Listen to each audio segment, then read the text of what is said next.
Hello friends, good morning. সকাল সকাল তোমাদের সামনে আমি হাজির। তো এখানে দেখো, সকালে আজকে ব্রেকফাস্টে আছে চাউমিন। তো একটু বেশি করেই করছি, মেয়েকে টিফিনও দেব, আর হচ্ছে আমি আর আমার হাজব্যান্ডও সকালে ব্রেকফাস্ট করব। এখানে দেখো চাউমিনটা সেদ্ধ বসিয়েছিলাম, চাউমিনটা সেদ্ধ হয়ে গেছে। আর একটা ওভেনে কিন্তু মেয়ের ডালিয়া বসিয়েছি, আর ওখানে সব সবজিগুলো কেটে নিয়েছি, বাঁধাকপি, ক্যাপসিকাম, পেঁয়াজ আর একটু গাজর।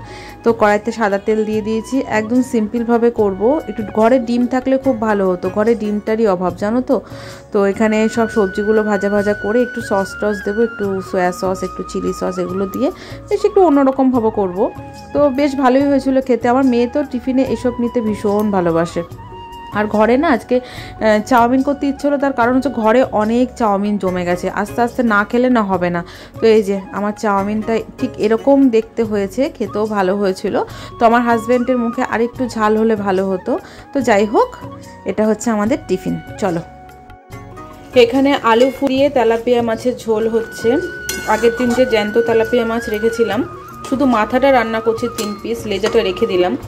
আজকে একবেলার রান্না হচ্ছে। সকালে তো চাউমিন করেছিলাম, তোমরা দেখলে, সেটাই সকালে ব্রেকফাস্ট হয়েছে। হাজব্যান্ড খেয়ে গেছে, মেয়েকে টিফিন দিয়েছি, আর আমি খেয়েছি অল্প একটু। অনেকটাই করেছিলাম কিন্তু অতটা খেতে পারিনি, কিছুটা ফেলে দিয়েছি গো, মানে ভালো লাগছিল না। কটা মাজবো। আর আজকে রান্না ওই মাছের ঝোল, আলু উচ্ছে, বেগুন দিয়ে একটা ভাজা ভাজা, আর বেগুন ভাজা করেছিলাম, মেয়ে ডালিয়া খেয়েছে, আর ভাত। আর এদিকে হচ্ছে ঘরটার সব গোছানো হয়ে গেছে, এখন ঘর ঝাড় দিয়ে ঘর মুছবো, বাসন কটা মেজে। এই ঘরটাও পুরো পরিষ্কার, শুধু একটু ঝাড়বো, মানে বিছানাটা ঝাড়বো, একটু টান টান করবো, তাছাড়া হয়ে গেছে সব কিছু গোছানো। আর আজকে ওয়েদারটা ভালো, মোটামুটি ভালোই, রোদ উঠেছে হালকা হালকা। হাজব্যান্ডে দুটো প্যান্ট কেচে দিয়েছি। তো ঠিক আছে, আমি তোমাদের সামনে পরে আসছি, কাজ টাজগুলো সেরে তারপর তোমাদের সামনে আসছি। কোথায় যাব না যাব সব তোমাদের বলছি পরে, ওকে? চলো কাজগুলো সেরে নিই। গুড আফটারনুন ফ্রেন্ডস, এখন বাজে হচ্ছে, দাঁড়াও তোমাদের বলি, এখন বাজে হচ্ছে 1:50। তোমার স্নান টান করা হয়ে গেছে, মাথায় একটু শ্যাম্পু দিয়েছি। এখন আলমারি থেকে শাড়ি বের করব। আজকে একবেলা রান্না করছি, তোমাদের তো বলাই হয়নি কি কারণে। আমার হাজব্যান্ডের যে অফিসের হোটেলটা হয়েছে, তার আজকে হচ্ছে হোটেল উদ্বোধন হবে। তা আজকে হচ্ছে সেই হোটেলের উদ্বোধন। এর আগের দিন যেটা গেছিলাম সেটা হচ্ছে ওই হোটেলে যে মালিক ছিল, মানে রনজদার ছেলের পৈতে হয়েছিল, কিন্তু হোটেল তখন উদ্বোধন হয়নি। আজকে মানে পরশুদিন মানে ফিতে কাটা হয়েছে, আজকে হচ্ছে তার খাওয়া দাওয়া, ঠিক আছে? তো সেটাই যাব, কিন্তু হাজব্যান্ড বলেছে শাড়ি পরে যেতে। কি শাড়ি পরবো ওটাই আমি ভাবছি। আলমারিতে তো জায়গা নেই, ধরছে না, কিন্তু আলমারি খোলার পর মনে হচ্ছে যে আমার একটাও শাড়ি নেই। যদিও শাড়ি ঠিক মতো পরা হয় না, এখন কি পরবো সেটাই ভাবছি। আলমারিটা যতই গোছায় ততই যেন এলোচেলো হয়ে থাকে, তাকালেই মনে হয় কি অবস্থা কি অবস্থা। তো এই যে আমার শাড়ি, এটার মধ্যে ব্লাউজ, আমি কোন শাড়ি পরবো ভালো লাগছে না, কোন শাড়ি পরবো, সব এলোচেলো হয়ে আছে। দাঁড়াও দেখি, ঠিক আছে, দেখি কোন শাড়ি পরবো, খুঁজে বের করতে হবে। আগে এই ঘরে একটা বালিশ আছে, ওই বালিশটা ভেতরে ঢুকিয়ে দিই। চুলটা ভেজা, ভাবছি একটু রোদে দাঁড়াবো, সেই টাইমটা পাচ্ছি না। শাড়িটা বের করে নিই, দাঁড়া, শাড়িটা বের করে তারপর তোমাদের সামনে আসি। তো এই শাড়িটা বার করলাম, এখন আমার হাজব্যান্ড আসুক। এটা হচ্ছে ব্লাউজ, ঠিক আছে, এটা হচ্ছে শাড়িটা। তখন হাজব্যান্ড আসার পর যদি বলে যে না তুমি এটা পরবে না, অন্যটা পরো, তো দেখা যাক অন্য কি পরবো বলো তো। এটা সব আয়রন করাই, দেখো সব ধোয়া কাঁচা, ঠিক আছে, এটা থাক, দেখা যাক, যখন পরবো তখন তো তোমরা দেখতেই পাবে, তাই না? এর আগের দিন তো তোমাদের সাথে হোটেলের সব কিছু ট্যুর শেয়ার করেছি। তো আজকে তোমাদের সাথে কতটা কি শেয়ার করতে পারবো জানি না, তবে চেষ্টা করব, ঠিক আছে? তো এর আগের ভিডিওতে তোমাদের সব কিছু দেখিয়ে দিচ্ছি, হোটেলের রুম থেকে শুরু করে সব কিছু। তো ভীষণ ঠান্ডা লাগছে, একটু রোদে গিয়ে দাঁড়াই, চুলটা শুকাতে হবে, নাহলে হবে না।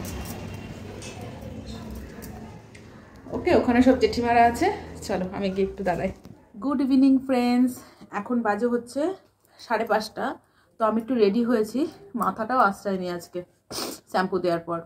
আমি একটু রেডি হয়েছি। মেয়ের হচ্ছে আজ কম্পিউটার ক্লাস আছে 6টার থেকে, সোমবার হচ্ছে 8টার থেকে, আর বুধবার হচ্ছে 6টার থেকে। তো স্যার পড়াচ্ছে, তো স্যার পড়িয়ে গেলেই সঙ্গে সঙ্গে বেরিয়ে যাব। মেয়েকে শুধু প্যান্টটা চেঞ্জ করব, বেরিয়ে যাব। আর সেই হাজব্যান্ড সে রাবড়ি এনেছিল, এটা একবার ফ্রিজে ঢোকাচ্ছে, একবার বাইরে বের করছে, একবার ফ্রিজে ঢোকাচ্ছে, একবার বাইরে বের করছি। হাজব্যান্ড দুপুরবেলা খাওয়ার সময় বের করেছি, ঠান্ডা ছিল বলে আর খায়নি। পায়েসটা আছে, কালকে যে পায়েস করেছিলাম পায়েসটা বের করে রেখেছি অনেকক্ষণ আগের থেকে। ওটা মেয়ে খেয়ে যাবে হচ্ছে কম্পিউটার ক্লাসে। আজকে যেগুলো কেচে দিয়েছিলাম সেগুলো হালকা হালকা সব ভেজা, হালকা না অনেকটাই ভেজা।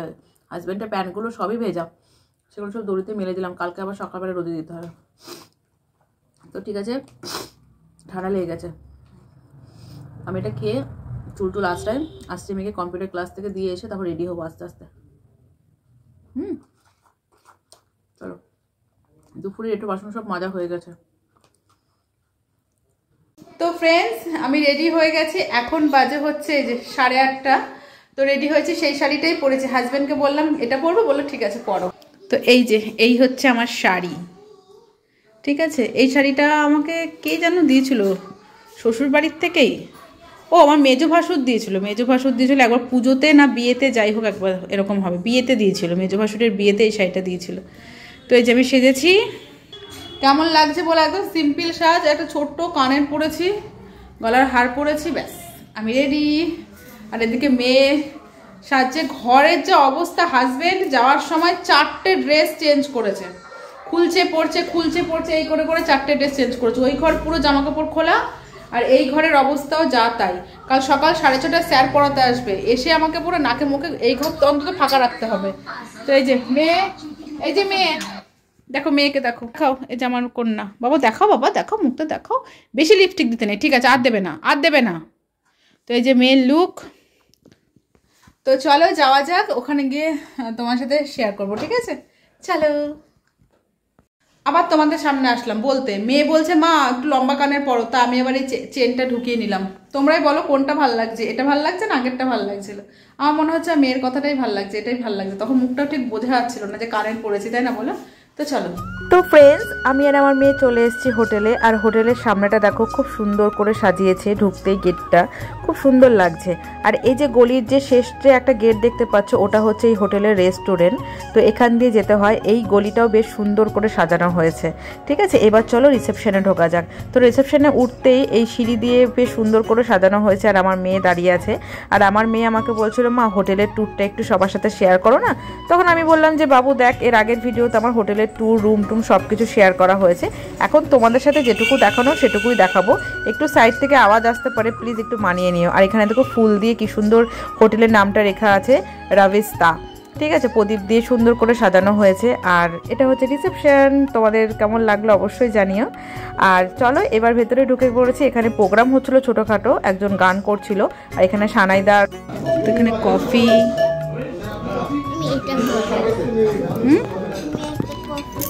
কফি ঠান্ডা হোক তারপর খেও, ঠিক আছে, তুমি এগুলো খাও। এটা পনির, এটা সেই বাবা বলছিল না ভেজিটেবলসের সব কিছু আছে ওটা,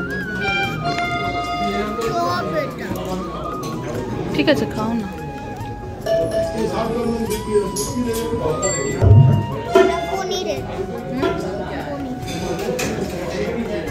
তো ফ্রেন্ডস, তোমাদের সাথে আজকে একটা ছোট্ট করে অভিজ্ঞতা শেয়ার করি। এর আগে আমার হাজব্যান্ডের অফিসের পার্টি বলো, হোটেলের পার্টি, অনেক সময় অনেক পার্টিতে গেছি, কিন্তু এরকম অভিজ্ঞতা আমার কোনোদিন হয়নি। সেটা হচ্ছে, আমি ভেবেছিলাম সবার ওয়াইফ আসবে, কিন্তু না, সেখানে শুধু আমি একাই গেছি আমার চেনা জানার মধ্যে।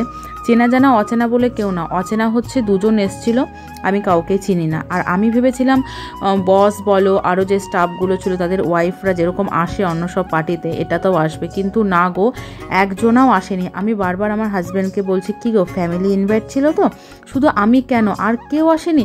আচ্ছা তোমরাই বলো, একজন দুজন আসবে না ঠিক আছে, কারো ওয়াইফ আসেনি, শুধু আমি একা? ভাবা যায় বলো? তার এত লোকজন, এত ছেলের মাঝখানে শুধু আমি একজন মহিলা বসে আছি। আমার এত বিরক্ত লাগছিল, ঠিক মনে হচ্ছিল নিজেকে মোয়ে মোয়ে মোয়ে মোয়ে এরকম নিজেকে নিজেই বলছিলাম, মোয়ে মোয়ে, এমন একটা ব্যাপার ঘটে গেছে। সে যাই হোক, ভীষণ বোরিং ফিল করেছি, ভীষণই বোরিং ফিল করেছি, বাজে, একদম বাজে। এখানে সবাইকে বড় বড় নেতাদের সম্বর্ধনা জানানো হচ্ছিল। এখানে বিজেপির বিধায়ক এসছে, সম্মানিত করছে আমাদের এমডি স্যার শ্রী অজিত দাস। জোরদার করতালি হবে একটা। অসংখ্য ধন্যবাদ মিস্টার ইয়াসিনকে। তো এটা হচ্ছে খাবারের জায়গা। হ্যাঁ, তো চলো তোমাদের দেখায় কি আছে। সব শেষ হয়ে গেছে? আচ্ছা আচ্ছা আচ্ছা আচ্ছা, চিকেন চিকেন টিক্কা, পনির টিক্কা। এটা চিকেন টিক্কা, পনির টিক্কা। এটা কি আছে? আচ্ছা, হারামারা কাবাব। না, আমি খেয়েছি।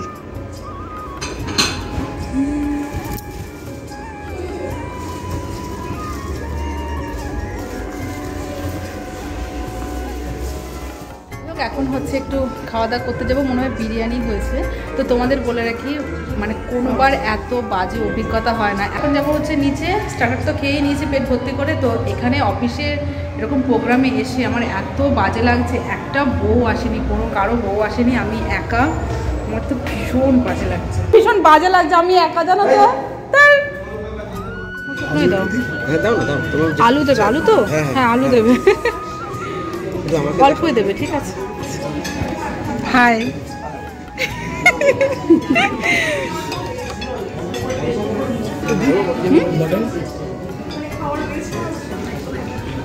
আচ্ছা আমি দিয়ে যাচ্ছি। আরে স্পুন দিন না।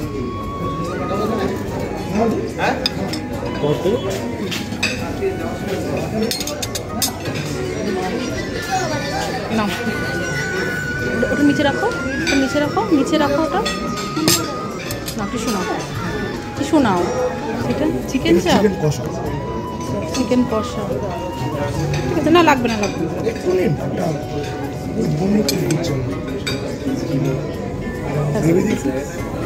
অল্প অল্প। ওটা একটু দেখি কি আছে এটা, একটু। ও আচ্ছা, গোলাপ জামুন আছে। আমাদের মধ্যে পাপিয়া ম্যাডাম এসে উপস্থিত হয়েছে আমাদের হোটেল রাভিস্তে। ঠিক আছে, সোনা ছবি উঠছে কিন্তু ম্যাডাম খাচ্ছে। ম্যাডাম স্পুন টানতে ভুলে গেছে, ঠিক আছে।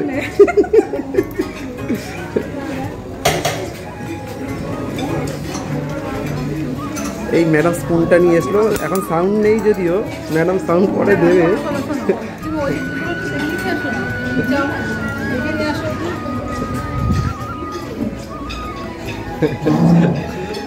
লাইভ করে হ্যাঁ।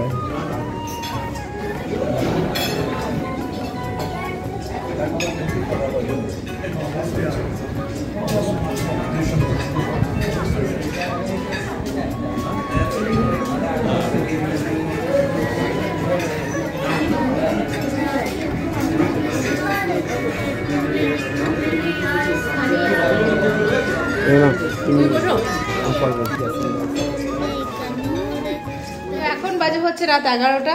এই জাস্ট বাড়িতে আসলাম।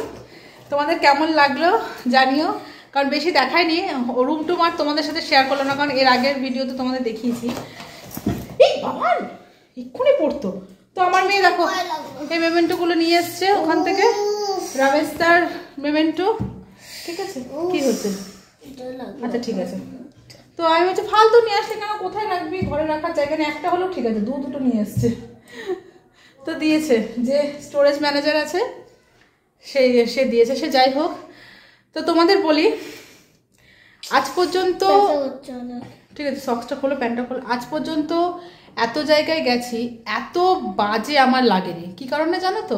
কারণ সব ছেলে, সব লোকজন, একজনাও মেয়ে নেই। একটা গেছিলো, মানে কি বলবো, একজনা সেই মানে কি একটুখানি জাস্ট কথাবার্তা বলেছে, তারপর সে আবার বেরিয়ে গেছে।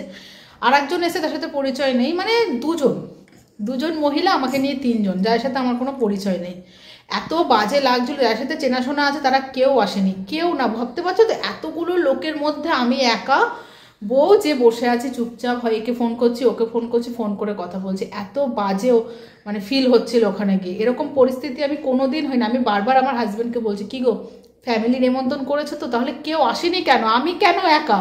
বলছে না না কেউ আসেনি কেন, সেটা আমি কি করে বলবো, কিন্তু ফ্যামিলিই বলেছে। এত বাজে, সত্যি ভীষণ বাজে অভিজ্ঞতা হলো আজকে, ভীষণ বাজে। তো মজা হয়েছে। তারপর রাজাদা পাড়ার থেকে, আমার হাজব্যান্ড বলেছিল রাজাদা কিছু বন্ধুদের ক্লাবের, তো ওরাও গেছিলো। তারপর ওদের সাথেই বাড়ি আসলাম একসাথে। উফ, তুমি খোলো মাম্মা, মাম্মা ওটা পড়ে গেলে কিন্তু ভেঙে যাবে, কাচের কিন্তু মাম্মা। ওটা ওখানে রাখে না মাইক্রোওভেনের উপরে, দেখো কোথায় রাখছে, পড়ে গেলে ভেঙে যাবে না। ওটা তুমি টেবিলের উপর রাখো, কালকে আমি ঠিক জায়গায় রাখবো। তো এত জায়গায় গেছি, হাজব্যান্ডের অফিসে কত পার্টিতে গেছে, ওখানে গিয়েও এতটা বাজে অভিজ্ঞতা হয়নি যতটা আজকে হলো। মানে এরকম আমি কোনোদিন ভাবিনি এরকম বাজে অভিজ্ঞতার শিকারই হতে হবে আমাকে। সে যাই হোক, যেটা হয়ে গেছে, তাই না? তো সেটা নিয়ে আর টেনশন করে লাভ নেই। এখন আমি কটা রিলস করব। তো চলো পরে আবার আসি তোমাদের সামনে। পরে আর আসবো না, ভিডিওটা শেষই করে দিই, ঠিক আছে? এখন মতো টাটা, দেখা হচ্ছে নেক্সট ব্লগ ভিডিওতে। Bye bye, love you all, tata. আমার মেয়ে গুড নাইট বলো। Good night. Good night, tata.